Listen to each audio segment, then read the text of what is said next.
सज्जनों और देवियों, साधक, साधन, साधना, साध्य क्या है? साधक वह है जो कुछ चाहता है। साधन वह है जिससे चाही हुई वस्तु के लिए प्रयास किया जाता है, और प्रयास करना साधना है, और फल मिल जाना साध्य है। किसान साधक है। हल बैल, बीज, खाद, पानी, ये सब साधन है, और इसका प्रयोग करना साधना है। हल चलाना, बीज बोना, पानी देना, निदाई करना, ये सब साधना है। अन्न की प्राप्ति साध्य है। जीव साधक है। दुख से निवृत्ति साध्य है। विवेक साधन है, और उसका प्रयोग साधना है।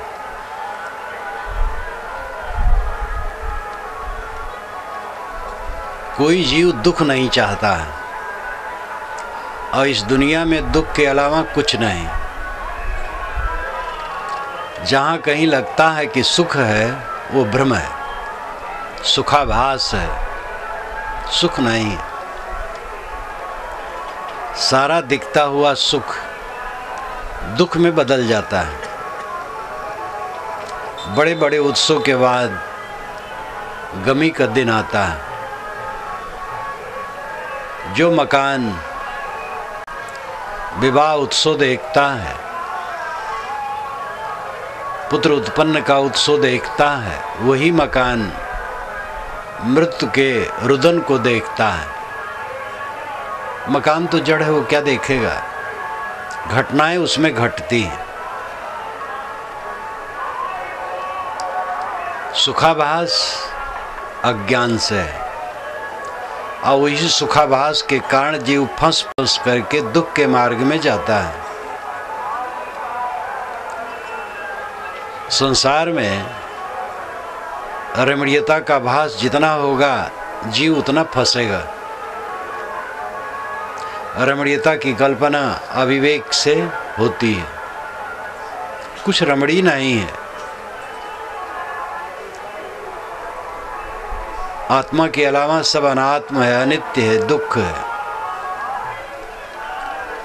आत्मा केवल अपना है, और अधिकतम लोग इसको जानते नहीं।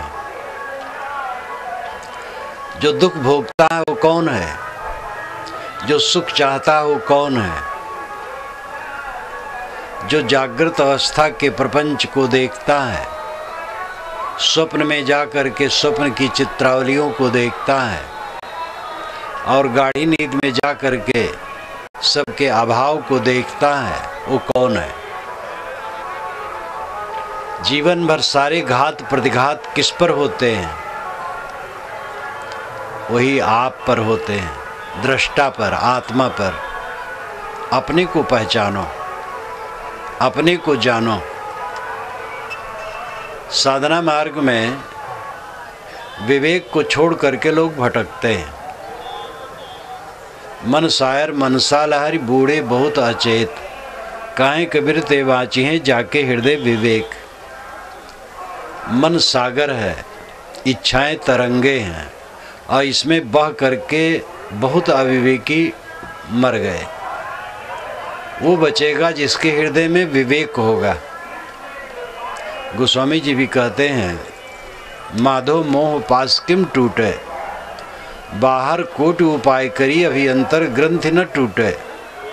घृत पूर्ण कटाह अंतर्गत सस्य प्रतिबिंब लखावे, ईंधन अनल लगाए कल्प सत औटत नाश न पावे। तरु कोटर महरह विहंग तरु काटे मरे न जैसे, साधन करी विचारहीन मन शुद्ध होए नहीं तैसे। अंतर मलिन विषय बसमन तन पावन करी पखारे, मरई न उरग अनेक जतन बल्मीक विविध विधि मारे। तुलसीदास हरिगुरु करुणा बिन विमल विवेक न होई, बिन विवेक संसार घोर निधि पार न पावे कोई। ऐ माधो, ये मोह की फांसी कैसे कटे? मोह से सब जीव जल रहे हैं। माधो मोह फांस किम टूटे, बाहर कोट उपाय करी अभी अंतर ग्रंथ न टूटे। बाहर करोड़ों उपाय किए जाते हैं, लेकिन अभियंतर भीतर की गांठ टूटती नहीं। 100 जूता खाए तमाशा घुस के देखे, लात जूता जीवन भर खाते खाते फिर उसी में सुख मानते हैं। मोह भंग नहीं होता, अभियंतर ग्रंथि न टूटे। घृत पूर्ण कटाह अंतर्गत सस प्रतिबिंब लखाए। बड़ा कड़ाह है, घी से भरा है, उसमें चंद्रमा की परछाई दिखाई देती है। ईंधन अलग अनल लगाए कल्पसत औटत नाश न पावे। लकड़ी और आग लगा करके तेल को खौलाया जाता है, जिसमें चंद्रमा जल जाए, लेकिन चंद्रमा तो वहाँ नहीं है, प्रतिबिंब है। और जब तक तेल है तब तक प्रतिबिंब रहेगा।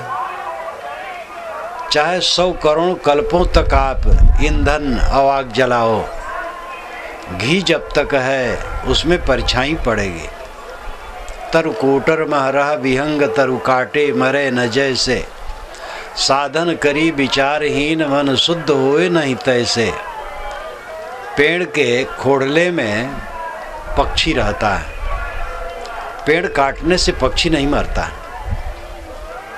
जब उसको पकड़ के मारा जाए तब मरेगा। साधन करी विचारहीन मन शुद्ध होए नहीं तैसे। विचारहीन मन से आदमी साधन करता है, लेकिन मन शुद्ध नहीं होता है। पंचग्नि तापते हैं, खड़ेश्वरी हैं, ऊर्ध्वबाहु हैं, और जलसैन लेते हैं, टाट पहनते हैं, अमुक चीज़ खाते हैं और चीज़ नहीं खाते हैं। कोई नाम जपते हैं, कोई मंत्र जपते हैं। नाम मंत्र जपना तो ठीक है, लेकिन विचारहीन साधन से ये सब काम बनेगा नहीं। साधन करी विचारहीन मन शुद्ध होए नहीं तैसे। अंतर मलिन विषय बस मन तन पावन करी पखारे। अंतर में मन मलिन है, बाहर से गंगा जमुनादि नदियों में शरीर को धो रहे, कैसे धुलेगा? पेटी में कपड़े भर करके पेटी के ऊपर साबुन पानी लगाओ तो कपड़ा थोड़ी धुलेगा। मन अंदर है। अंतर मलिन विषय बसमन तन पावन करी पखारे। मरई न उरग अनेक जतल बल्मीक विविध विधि मारे। बल्मीक बाबी, सांप की बाबी। सांप की बाबी पीटने से सांप नहीं मर सकता है। देह को कष्ट देने से वासना नहीं मिटती है। तुलसीदास हरिगुरु करुणा बिन विमल विवेक न होई। गोस्वामी जी कहते हरिगुरु कृपा बिना निर्मल विवेक नहीं होता है। बिन विवेक संसार घोर निधि पार न पावे कोई। बिना विवेक के घोर संसार सागर को कोई पार नहीं पा सकता है। गोस्वामी जी की कई पंक्तियां मैंने कही, कबीर साहब की 2 पंक्तियां कही, दोनों का लक्ष्य एक है। कहें कबीर ते उबरे जाके हृदय विवेक। विवेक से बचना होगा। विवेक करो, कौन फंसा है, किसमें फंसा है। जो दुखी है वो फंसा है, इसीलिए दुखी है। किसमें फंसा है? 5 विषयों में। चेतन अचेतन में फंसा है।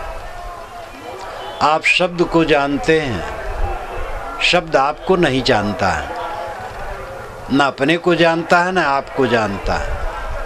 आप रूप को जानते हैं, रूप ना अपने को जानता है ना आपको जानता है। गंध गंध को आप जानते हैं, लेकिन खुद गंध ना अपने को जानती ना दूसरे को जानती है। स्पर्श, रस, ये सबको आप जानते हैं, लेकिन वो सब खुद को नहीं जानते, दूसरे को नहीं जानते, वो जड़ है। जानने वाला श्रेष्ठ है, जानी हुई वस्तु नहीं। आप जानने वाले हैं, दूसरा व्यक्ति भी जानने वाला है। अगर आप माधव को जानते हैं तो माधव से बड़े नहीं हैं, क्योंकि माधव भी जानता है, तो सजाती हैं। जो दृश्य है, जड़ है, उससे आप बड़े हैं। जानने वाला चेतन है और जो जाना जाता है वो विषय है। दार्शनिक भाषा में विषयी और विषय कहा जाता है। विषय 5 हैं। विषय नाम पदार्थ, विषय तन्मात्रा, गुण, इन 3 शब्दों का प्रयोग 5 के लिए किया जाता है। शब्द, स्पर्श, रूप, रस, गंध, इनके लिए इन 3 शब्दों का प्रयोग होता है। तन्मात्रा, पंच तन्मात्रा, शब्द, स्पर्श, रूप, रस, गंध। 5 विषय, 5 गुण, तन्मात्रा, विषय और गुण, 5 को कहा जाता है। संसार में 5 विषय छोड़ करके छठा विषय नहीं है, केवल 5 विषय हैं। और 5 विषय जड़ हैं और उनको जानने वाले असंख्य चेतन ज्ञान स्वरूप है। जड़ विषय है, चेतन विषयी है। विषयी का जो सामान्य अर्थ है वो लंपट है, वो विषयी है, लंपट है। लेकिन विषयी का शाब्दिक अर्थ है जो विषय को जाने। चेतन विषयी है और जड़ विषय है, इसलिए चेतन श्रेष्ठ है, जड़ श्रेष्ठ नहीं है। लेकिन वो अश्रेष्ठ में, क्षणभंगुर में, छिन्न भिन्न चीजों में अपना मन दे करके बह रहा है। बचपन से आज तक हम किन वस्तुओं के लोभ में बह रहे हैं जो छिन्न भिन्न है, टिकने वाली नहीं है। पकड़ते पकड़ते दिन जीवन बीता जा रहा है, हाथ में कुछ आ नहीं रहा है, सब खोता जा रहा है, सब खोता जा रहा है। आप बहुत धनी हैं, जब ख्याल करेंगे तो आएगा कि बैंक में हमारे नाम से इतना पैसा है। ख्याल भूल जाएगा तो दिमाग में भी नहीं रहेगा। बैंक में पैसा है, कागज में नाम लिखा है, नाम भी आपका नहीं है, काल्पनिक है। देखो, इस मेरे शरीर का नाम गुरुदेव ने अभिलाष रखा है। अभिलाष कुछ मात्रा और वर्ण का संयोग है, वो मैं नहीं हूँ। एक आवाज़ है और कागज पाटी पर लिख दिया जाए तो एक चिन्ह है, वो मैं कहाँ हूँ। और दूसरा रूप है आकार मिट्टी का, ये भी मैं नहीं हूँ, ये तो मिट्टी का लौंदा है। अभिलाष में बिल्कुल नहीं हूँ। लेकिन अविवेक से नाम और रूप में तादात्म्य करके हम अपने को अभिलाष मानते हैं। और कोई कह दे अभिलाष, बोलते तो अच्छा है लेकिन इतने भर का है, तो हमें सुन पाए तो हमें चोट लगे। क्या हमारे में आचरण नहीं है थोड़े में, जबकि मैं अभिलाष नहीं हूँ। अभिलाष एक आवाज़ है और लिख दिया जाए तो एक चिन्ह है, और रूप मट्टी का लौंदा है। मैं तो वह हूँ जहाँ तक किसी की पहुँच नहीं है। उस अपने को पहचानो, अपने को जानो। आपको पाना कुछ नहीं है, आज तक जो पाए हो उसको खोना है। कैसे खोना है? मोह उसका खोना है। सब में चिपक चिपक करके पीड़ा है। विवेक परम साधन है। विवेक के पहले अनेक साधन है। कोई राम उपासक घर में जन्मा, सीताराम सीताराम जपता है, अच्छा कहता है। कृष्ण उपासक में जन्मा, राधे कृष्ण कहता है, कृष्ण कृष्ण कहता है। शैव में जन्मा, शिव शिव कहता है। मुसलमान में जन्मा, अल्लाह अकबर कहता है। तो जहाँ जो है वहाँ वैसा कहता है, बुरा नहीं करता है। हमें दिल्ली जाना है तो हम यहाँ से अपनी सड़क पकड़ करके दिल्ली रेलवे स्टेशन पर जाएंगे, और जो आड़ी तिरछी जगहों में है, विपरीत जगह में है, वे अपनी अपनी सड़क पकड़ करके वहाँ आएंगे। और जब वहाँ पहुँच जाएंगे प्लेटफार्म पर और प्रयागराज एक्सप्रेस में बैठ जाएंगे, तब सबके लिए रास्ता एक है। और जब तक उसमें न बैठे तब तक सबके रास्ते अलग अलग हैं। ये विभिन्न साधनाएं गलत नहीं है, एक मुसलमान नमाज पढ़ता है, उसका मन थोड़ा कोमल होता है। कोई प्रार्थना करता है, कोई नाम जपता है, कोई मंत्र जपता है, कोई कुछ करता है, तो उसका मन थोड़ा कोमल होता है, बड़ा अच्छा है, कुछ करता है। लेकिन वो विवेक में पहुँचे। अगर यही सब करते करते जिंदगी बीत गई तो बीचे में रह गया। विवेक जागृत हो, मैं कौन हूँ, मुझे दुख होता है, क्यों, किससे दुख होता है? विषयों से, पदार्थों से, संबंध से, शरीर, प्राण, मन, बुद्धि, अहंकार और फिर बाहरी प्राणी पदार्थ, इन सब के संबंध में हमें तकलीफ होती है। इन सब से अपने आप को अनासक्त, अकेला, कैवल्य जब साधक समझता है और इसका अभ्यास करता है, साधना करता है, तो उसके मन के विकार नष्ट होने लगते हैं। और मन के विकार नष्ट होते होते एक दिन ऐसी अवस्था आती है कि मन पूरा निर्मल हो जाता है। निर्मल मन आत्मलीन होता है। मन भटक रहा है चारों तरफ। लोग कहते महाराज ध्यान लगाता हूँ लेकिन मन ठहरता नहीं। जन्म से लेके आज तक क्या किए हो खुराफात के अलावा? खुराफात खुराफात खुराफात। कुछ लोग चोरी करते, हत्या करते, व्यभिचार करते, डांका डालते हैं, सामूहिक हत्या करते, बड़े बड़े शातिर अपराधी होते हैं। माना कि वो सब आप नहीं करते हैं, किसी चीज़ छीनते नहीं हैं, कमाते खाते हैं, लेकिन चालाकी रखते हैं। जितना बन सके दूसरे हक अगर मिल जाए तो अच्छा है, कुछ दबा देना, सता देना, ये भी नहीं करते हैं। बिल्कुल किसी के हक को कभी नहीं छूते हैं, केवल अपनी कमाई खाते हैं या किसी ने प्रेम से दिया तो खाते हैं। लेकिन काम वासना तो वैसे है, क्रोध वैसे है, लोभ वैसे है, मोह वैसे है, विषयों में आसक्ति वैसे है, शरीर और शरीर संबंधी प्राणी पदार्थों में मोहासक्ति वैसे ही है। तो ये कम उपाधि है, कम खुराफात है। इसके द्वारा खुराफात दिमाग में इकट्ठी होती है। सुबह से उठ करके शाम तक आदमी केवल खुराफात बटोरता है। उस खुराफात को लेकर के वो शांत कैसे होगा? क्या सुबह उठ करके आप आधा घंटा ध्यान करते हैं? उल्टा सीधा जैसे सही, कुछ तो करो। जब उल्टा करोगे तो सीधा होगा। मुझे याद है मेरे साथ एक लड़का पढ़ता था तो मोटी बुद्धि का था। पार्टी पर लिखने का उस समय रवाज था, लकड़ी की पार्टी पर।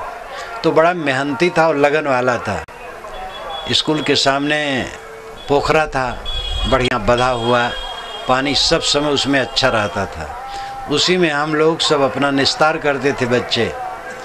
उसी में वो बच्चा जाए और पार्टी को अपना खूब घोंट लाए और घोंट करके लिखे। 2 बारों लिखता था कम से कम, और लिख के दिखावे। मौलवी साहब रहे हम लोगों के गुरु। मौलवी साहब पार्टी दिखाए। मौलवी साहब कहाँ ठीक। तो मुझे आश्चर्य हो, इसमें एक अक्षर नहीं, सब गोल गोल गोल गोल है। मौलवी साहब ठीक कैसे कह देते? तो मेरी उम्र कम, मौलवी साहब तो प्रौढ़। वे मनोविज्ञान जानते थे कि बच्चों को ऐसे पढ़ाया जाता है, धीरे धीरे वो समझेगा। और वही पढ़ते पढ़ते आगे निकला। उल्टा सीधा कुछ करो। मैं तो रास्ते चलते जब देखता हूँ कि कोई शिवलिंगी पर पानी डाल रहा है तो मेरे मन में उसके लिए श्रद्धा होती है, कुछ कर तो रहा है। कुछ कर रहा है तो आगे और करेगा, और जो कहीं नहीं करेगा वो बड़ा मुश्किल है, वो तो कुछ भी नहीं कर पाएगा। तो इसलिए उल्टा सीधा जो बन सके, आधा घंटा बैठो अकेले में और कुछ करो। नाम जपो, मंत्र जपो, ध्यान करो, कीर्तन करो, पुस्तक पढ़ो ज्ञान की। आगे चल कर के आत्मचिंतन करो। क्रोध, काम, लोभ, मोह जैसे पहले थे वैसे हैं कि घटे हैं? अगर बुढ़ापा आ गया और काम की लुलुपता वही है, क्रोध वैसे है, झुझलाहट वैसे है, खाने पीने की लंपटता वैसे है, बूढ़े हो गए, जीभ को अभी भी नहीं रोक पाते।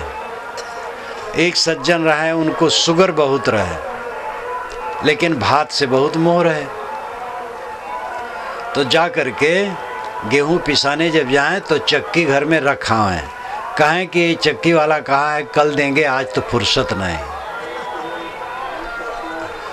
तो अब क्या करें, घर में भात बने वो खाएं। और बहुत थोड़े दिन में मर गए। बदपरहेज बहुत करते थे। तो मरना तो सबको है, मरने से कोई नुकसान नहीं है। ये बतलाओ, खुराफात भरी जिंदगी जीने में आप क्या पाते हो और मरने में क्या नुकसान है? कोई तकलीफ नहीं, झंझट खत्म हो गई। आज तक जिए हो, सुबह से शाम तक खुराफात के अलावा कुछ पाए हो? उपद्रव उपद्रव उपद्रव, मरने में क्या नुकसान है?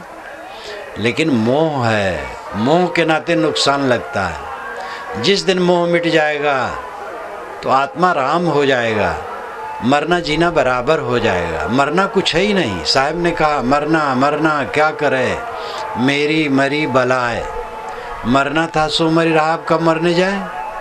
मेरी बला मर गई, मोह मर गया, आप क्या मरना है। मरिए तो मर जाइए, छूट पड़े जंजार, ऐसा मरना क्यों मरे दिन में 100 बार। साहब की तो एक वाणी तीर है, मरिए तो मर जाइए, मर जाओ, झंझट खत्म हो, छूट पड़े जंजार, ये रात दिन की किचकिच खत्म हो। ऐसा मरना क्यों मरे दिन में 100 बार, दिन में 100 बार मर रहे हो। हरदम भय हरदम भय हरदम भय, हरदम मन धक धक धक कर रहा है। लड़कों क्या होगा, पत्नी क्या होगा, बूढ़ा हो जाएंगे तुम्हारी सेवा कौन करेगा। हरदम मर रहे हो, हरदम मर रहे हो बिला वजह। पक्षी ऐसा नहीं मरते हैं, वो मस्त गीत गाते हैं सुबह उठ करके। कुत्ते धूल में पड़े आंख मुझे सोते हैं, वो ऐसा नहीं सोचते हैं। ये आदमी रात दिन चिंतित है। हम लोग जीवन भर खुराफात बटोरते हैं, राग द्वेष की खुराफात, और वो राग द्वेष की खुराफात हमारे चित्त को निरंतर चालती है, इसलिए ध्यान नहीं लगता है।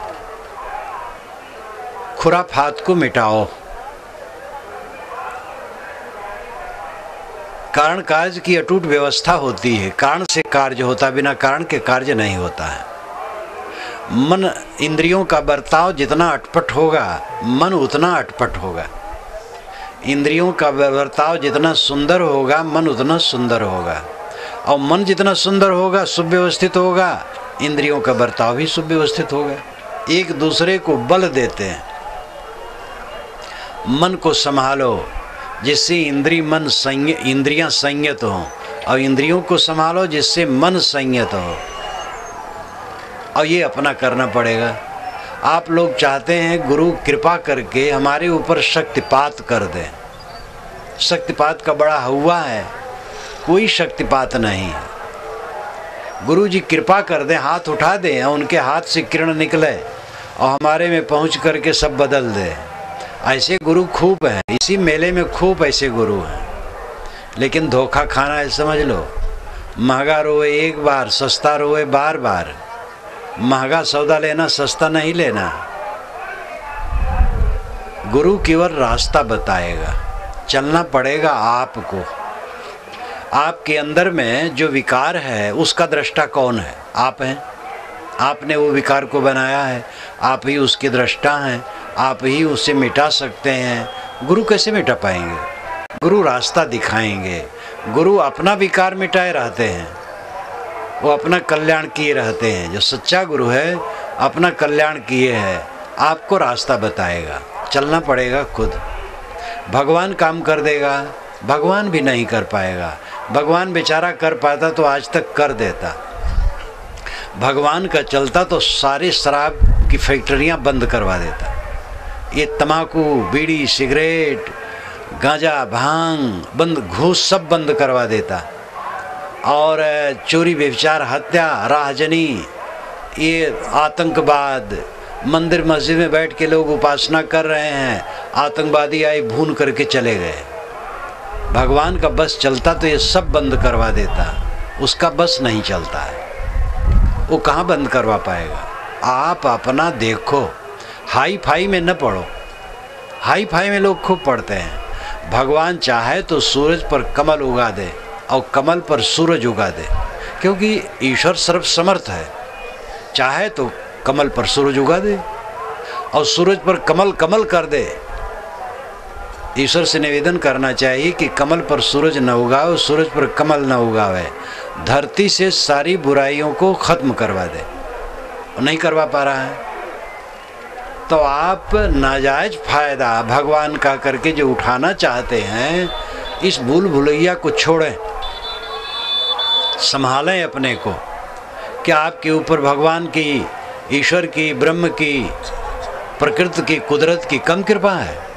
कितनी विशाल पृथ्वी आप पाए हैं। जहाँ हम लोग बैठे हैं क्या हमारे नाम से रजिस्ट्री है और बैठे उपयोग कर रहे हैं? सूरज की किरण पर हमारी रजिस्ट्री नहीं है और लाभ ले रहे हैं। ये हवाएं चल रही हैं, हमें लाभ दे रही हैं। ये गंगा बह रही है, गंगा को तो हमने प्रदूषित किया है, गंगा स्वयं निर्दोष है। और ये तारे, आकाश, विशाल संसार आपको मिला है, शरीर मिला है, इंद्रियां मिली हैं, आप देखते हैं, सुनते हैं, चलते हैं, फिरते हैं। कितनी कृपा आपके ऊपर चाहिए। आप खुराफात करो तो उसका दुख कोई दूसरा दूर कर देगा। आप ज़्यादा भोजन कर लो तो भगवान और गुरु कृपा करके उसको पचा देंगे। हजार भगवान हजार गुरु आपके अधिक भोजन को पचा नहीं पाएंगे। पेट में अधिक गया है तो आपको तकलीफ होगी, और कहीं भगवान ज़्यादा खा लेगा तो उसको भी नहीं पचेगा, ये भी समझ लो। अगर कहीं भगवान ज़्यादा खाया तो उसको भी नहीं पचेगा, उसको भी परेशानी होगी। इस न्याय पर आओ, कारण कारज की अटूट व्यवस्था समझो। भगवान है, ईश्वर है, नियम। वेद के अनुसार ऋतस्य तंतुम विततम, ऋत के तंतु सर्वत्र परिपूर्ण है। ऋत नाम नियम, नियम सर्वत्र व्याप्त है। नियम ईश्वर है, नियम का पालन करो, नियम के अनुसार चलो। आप अपने आंत का नियम समझो, कितना पचाता है उतने खाओ। फिर पचाने के लिए ना नाम जप करना है, न गुरु को पुकारना, न ईश्वर को पुकारना है। संतुलित भोजन करो, अपने आप पच जाएगा। मीठा वचन बोलो, किसी को धोखा ना दो, सबसे प्रेम का बर्ताव करो, मन में शीतलता रहेगी। फिर और कुछ करना नहीं है। जो आचरण की बात है, रहने की बात है, उसको जीवन में उतारे बिना कौन गुरु, कौन भगवान आपका उद्धार कर देगा। कर्म सिद्धांत भारतीय परंपरा में मजबूत रूप से रखा गया, लेकिन पीछे पुराणों में बहुत बिगाड़ा गया। पुराणों में यद्यपि अच्छी बातें हैं, 18 पुराण और महाभारत, इन 19 जिल्दों में से छांटा जाए तो करीब 40,000 श्लोक निकलेंगे, जिसमें हाई फाई की बात है, अंधविश्वास की बात है। यहाँ तक लिखा है कि प्रयाग में जो मुंडन करा लिया वो मुक्त हो जाएगा। कितना सरल है। 2-4 रुपया दे दो, नाई को मुंडन करवा लो, मुक्त हो गए। मुंडन करवाने के बाद देखो मन का काम क्रोध गया है कि नहीं। अगर गया है तो मुक्त हो गए, नहीं गया तो कैसे मुक्त हो गए। तो 18 पुराण और महाभारत, इन 19 जिल्दों में 40,000 श्लोक हैं जो दिग्भ्रमित करते हैं। यथा कामो भूत तत्कर्तुर्भूत, यत् कर्तुर्भूत तत्कर्म कुरुते, यत् कर्म कुरुते तदप संपद्यते। ये याज्ञवल्क्य जी बृहदारण्यक उपनिषद में कहते हैं। जैसे आदमी संकल्प वाला होता है, वैसे कर्म करने की इच्छा वाला होता है। जैसे कर्म करने की इच्छा वाला होता है, वैसे कर्म करता है। जैसे कर्म करता है, वैसे फल पाता है। ये वैज्ञानिक तथ्य है। सुर नर मुनि और देवता, 7 दीप 9 खंड, कहें कबीर सब हो गया देह धरे को दंड। इसलिए कर्म सिद्धांत अटूट है। कोई भगवान आपको माफ़ी नहीं कर पाएगा, कोई गुरु माफ़ी नहीं कर पाएगा, कोई तीर्थ माफ़ी नहीं कर पाएगा, कोई देवता माफ़ी नहीं कर पाएगा। गलत रास्ता छोड़ो, अपने आप माफ़ी हो जाएगी। माफ़ी कोई बाहर दफ्तर नहीं खुला है, कोई माफ़ी करता है। गलत काम करोगे चित्त भयभीत रहेगा, अच्छा काम करोगे चित्त सरल रहेगा। चोर बदमाश भी जब चोरी छोड़ देते हैं तो थाने से उनका नाम बहुत दिनों में कट जाता है, और थानेदार विश्वास करते, पुलिस विश्वास करती है। आदमी दुष्कर्मों को छोड़े तब लाभ होगा, दुष्कर्मों को नहीं छोड़ते हैं। बस भगवान कृपा कर दें, गुरु कृपा कर दें, आप लोग पाएं ठेका भगवान और गुरु। भगवान गुरु कम कृपा नहीं है, आपकी कृपा अपने ऊपर नहीं है। एक भगत मिले, कहे महाराज भगवान चाहेगा तो आपके सत्संग में जरूर आऊँगा। तो मैंने कहा जब नहीं आओगे तो कहोगे भगवान चाहा नहीं, गलती भगवान की, आपकी क्या गलती है। तो हंसने लगे। लोग टेक पकड़े हैं, तकिया कलाम, तकिया कलाम कहते, जैसे हम सोते हैं तो तकिया लगाते हैं, तैसे लोग वाणी में तकिया लगाते हैं। एक वैष्णव संत इसी इलाहाबाद के हमसे मिलने आए तो कहे महाराज राम जी की इच्छा से हमारे मंदिर में 3 कमरे खाली थे, तो राम जी की इच्छा से उसको मैंने किराए पर दे दिया। तो राम जी की इच्छा से किराएदार किराया ही नहीं देता है। तो मैंने कहा क्या बुरा करता है, जब राम जी की इच्छा से नहीं देता है तो बुरा क्या है। तो उनको हर बात में राम जी की इच्छा से कहना था, बस उसमें सोचना नहीं है, सब कहते जाते हैं। एक सज्जन मिले, कहे महाराज आपकी कृपा से फसल अच्छी हुई है, आपकी कृपा से महाराज लड़के की शादी कर दी, आपकी कृपा से महाराज भैंस ब्याई है, आपकी कृपा से महाराज पड़वा मर गया। तो कहा गया भाई हमारी कृपा सब हुआ अच्छा हुआ, ये पड़वा मरना अच्छा नहीं हुआ। तो कहना है इसे, बस कहते रहते हैं लोग भगवान की कृपा से, गुरु की कृपा से। अरे आप अपने ऊपर कृपा करना शुरू करो। आप तम्बाकू खाते हो, भगवान कैसे छुड़ा देगा? तम्बाकू छोड़ दो, छूट जाएगा। गुरु कैसे, गुरु कहेगा बस, और क्या करेगा। बीड़ी पीते हो, फेंको तब छूटेगा, कैसे छूटेगा। इसलिए अपने को संभालो, विवेक जगाओ।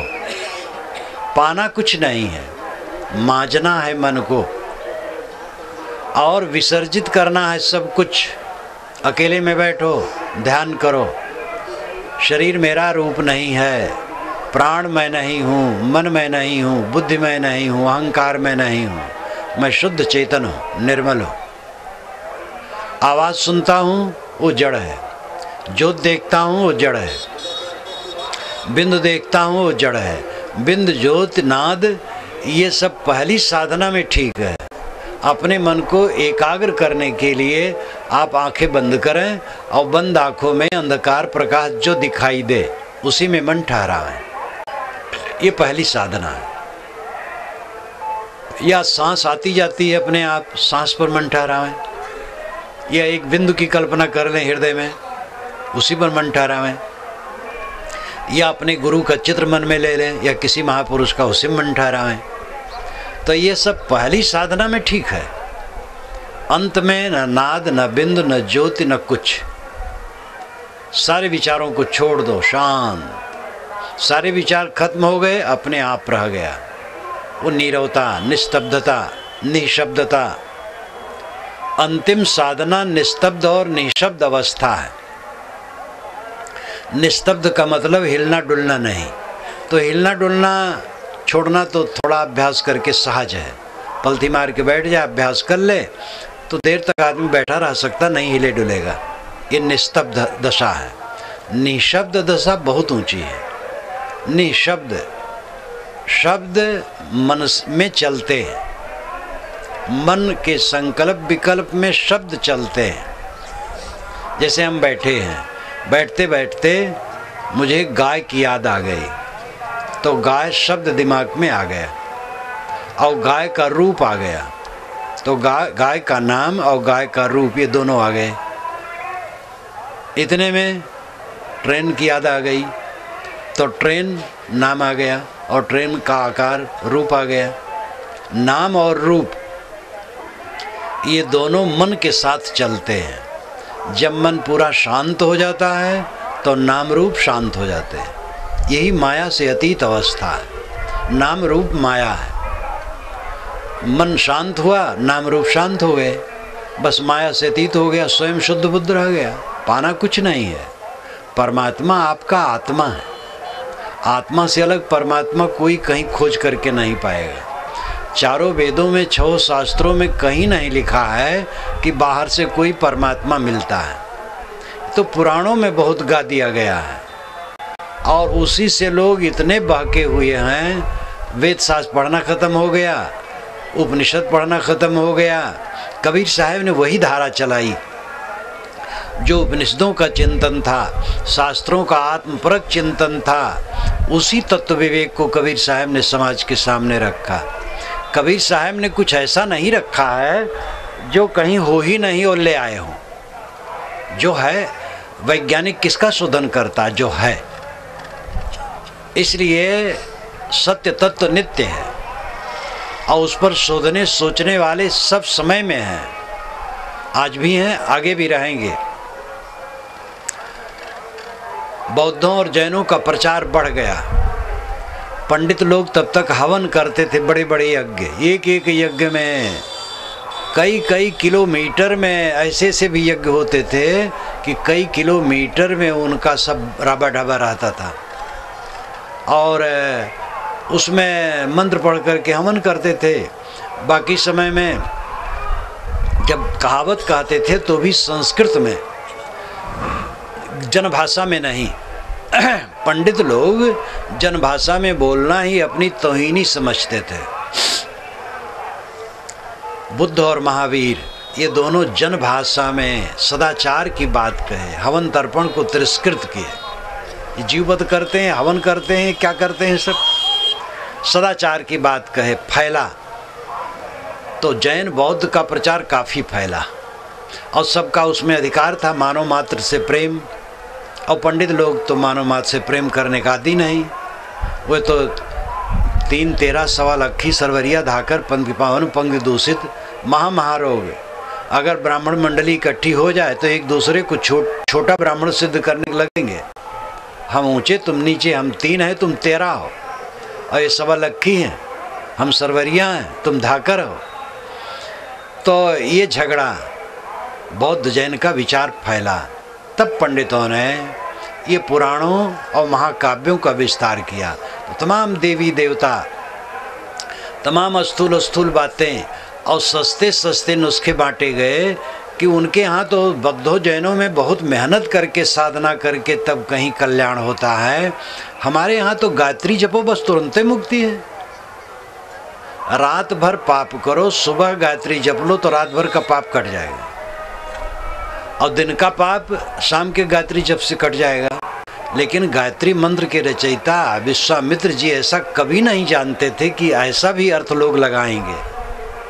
जो गायत्री मंत्र की लोग महिमा करते हैं वो विश्वामित्र की रचना है। ऋग्वेद के 3 मंडल के 62वें सूक्त का 10वां मंत्र है और वो शुद्ध बुद्धि की प्रेरणा के लिए है। आगे चल कर के 2 नंबर का काम शुरू किया गया। तो गायत्री एक दोष नहीं है, तो जिसको हम पकड़ेंगे वही दोषी हो जाएगा। जब हमारा ध्यान ही गलत है तो वही दोषी हो जाएगा।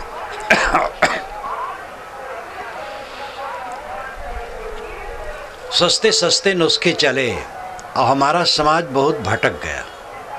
शास्त्रों का चिंतन लुप्त हो गया, श्रुतियों का चिंतन लुप्त हो गया। कबीर साहब ने शास्त्र और श्रुति के आत्म तत्व परक विचार ही समाज के सामने रखे हैं। अब आप देखिए, मिलाइए।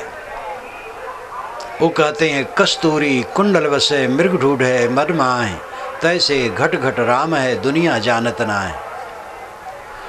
मृग के नाभि में कस्तूरी है, सुगंधी उसको वहीं से मिलती है, लेकिन वो समझता बाहर से सुगंधी आ रही है। परमात्मा की सुगंधी हमारे अंदर से आती है। परमात्मा की सुगंधी है दुख न चाहना, परमानंद की इच्छा, यही परमात्मा की सुगंधी है। और ऐसा आप हैं, आपका स्वरूप ही ऐसा है जिसमें दुख नहीं है। न जान करके आपने दुख ओढ़ लिया है। आप, हम सब, हमने अपने अज्ञान से अपने ऊपर दुख ओढ़ा है, हमारा दुख बनाया हुआ है।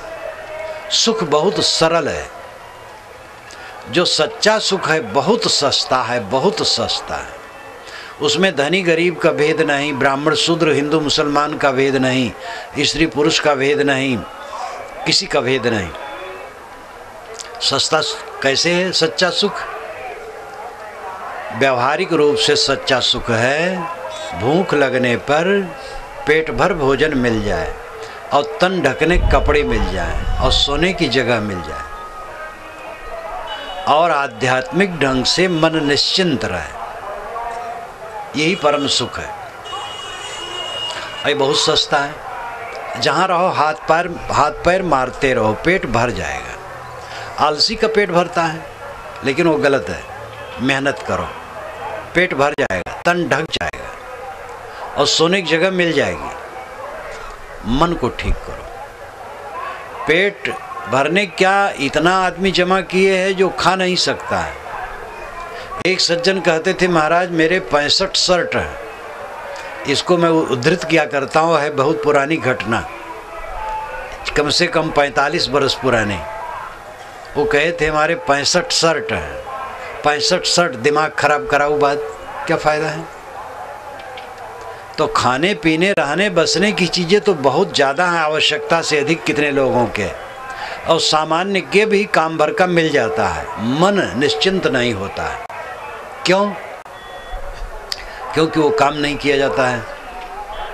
सुबह शाम बैठ करके आत्मचिंतन नहीं किया जाता है, सदग्रंथों का अध्ययन नहीं किया जाता है, आत्मशोधन नहीं किया जाता है। हमने जो विकार मन में भर रखे हैं उन्हीं को पालते हैं, तो निश्चिंत कैसे होंगे? खाने पीने में भी नकलबाजी करते हैं, देख देख के ललचाते हैं। दूसरे के मकान, दूसरे के भोजन, दूसरे के कपड़े, दूसरे के बाल बच्चे, दूसरे की प्रतिष्ठा। ये महात्मा लोग बड़े बड़े मठाधीशों का मठ और उनके चेले और उनकी प्रतिष्ठा देख करके अगर ललचाएं तो ये भी डूबे हैं। साधु गृहस्थ किसी के लिए प्रकृति में क्षमा नहीं है। जो भी ज़्यादा भोजन करेगा पेट उसका खराब होगा, चाहे साधु हो, चाहे गृहस्थ हो, चाहे स्त्री हो, चाहे पुरुष हो। इसी प्रकार जो अपने मन को ठीक न करेगा वो सब पीड़ित रहेंगे। माँजो अपने मन को, विकारों को निकालो। अब आप ही को करना है। हम और आपने अपने हृदय के आंगन में कटीली झाड़ियाँ पैदा करके उससे नुच नुच करके पीड़ित हैं। हमें ही उसको काट करके फूंक करके मैदान साफ करना है। ये विश्वास करो, कोई और काट नहीं देगा। हमारा बनाया हमारे मन का विकार, उसका हम दृष्टा हैं, दूसरा कैसे काटेगा? ये विचारो, अपने मन को संभालो। साधक मनुष्य है, साध्य मोक्ष है। मोक्ष का अर्थ है इसी जीवन में परम शांति की प्राप्ति। मन अचल हो जाए, अपने आप में तृप्त हो जाए, ये मोक्ष है। और इसके लिए साधन विवेक है, और विवेक का अभ्यास साधना है। हर वस्तु पर विचारो, शरीर क्या है? हड्डी की झोपड़ी है, मलवांस का पिंड है, चाम का थैला है, दुर्गंधी का घर है, मानसिक विकारों उद्वेगों का घर है, रोगों का घर है। बिलबिला करके प्राणी अंत में मर जाता है। बड़े बड़े राजे महाराजे बिलबिला के मरते हैं, क्योंकि प्रकृति का विधान सब पर बराबर है। सम्राट को भी अगर जीवित है तो वृद्ध होना है, रुग्ण होना है। इसलिए जगने की जरूरत है। जगो, अपने को संभालो, संतों की संगत करो। रोज अकेले में बैठ करके सदग्रंथों का स्वाध्याय करो। अपने पर सोचो कितने विकार घटे, कितने सद्गुण बढ़े। और ये समझ लो, काला पीला नीला सफ़ेद जो आप ध्यान में देखते हैं वो सब शरीर की तत्व प्रकृति के विकार हैं, वो कोई परमात्मा नहीं है। नाद सुनते हैं, शब्द सुनते हैं, वो भी शब्द है, जड़ है, कोई परमात्मा नहीं है।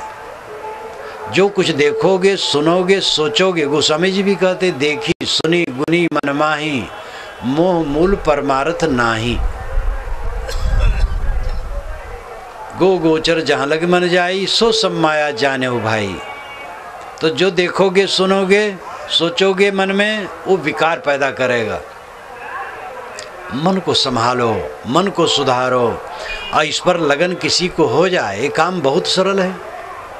टट्टी घर में अपने मन को देखते रहो, पूजा घर में देखते रहो, कारखाने में, खेत में, दुकान पर, ऑफिस में, सड़क पर, जहाँ रहो अपने मन को देखते रहो और मन के विकारों को दूर रखो, सदैव संभाले रहो।